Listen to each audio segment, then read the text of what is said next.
नव वर्ष 2081 के उपलक्ष्य में नोएडा के प्रेरणा शोध संस्थान में एक विशेष कार्यक्रम का आयोजन किया गया। इस कार्यक्रम में संवत 2081 का भारत का पहला हिंदू पंचांग का विमोचन हुआ। इस हिंदू पंचांग के निर्माणकर्ता डॉक्टर श्याम सुंदर पाठक हैं।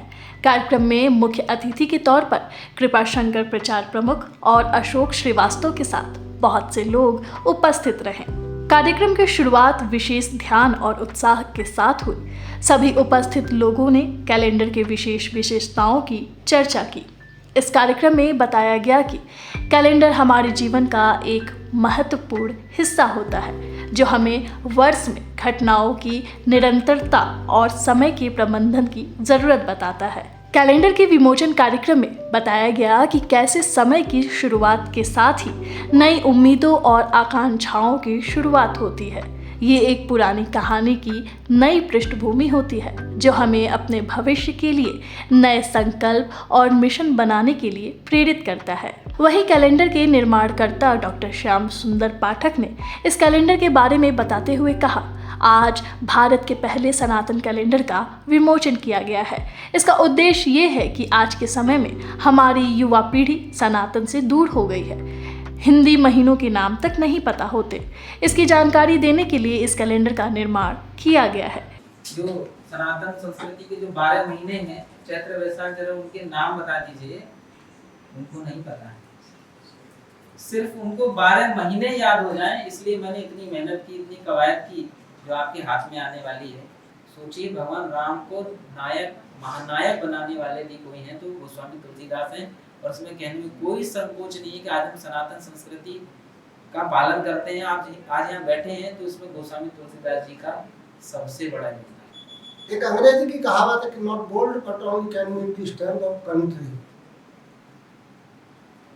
धन किसी देश को महान नहीं बनाता है, वहां का व्यक्ति कैसा है उसकी चर्चा अशोक जी ने थोड़ी की, उसकी चर्चा श्याम जी ने की। अब यहाँ इतने लोग बैठे, मैं जानता हूं कि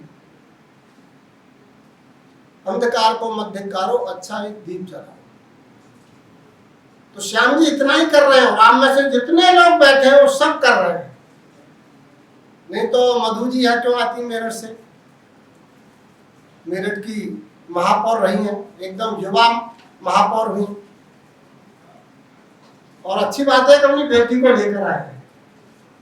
इसलिए जब आप जाएं तो ध्यान में रखिए कि ऐसे कार्यक्रमों में अपनी पत्नी को, माता जी को, बहन को, बेटी को, किसी न किसी को साथ ले जाइए।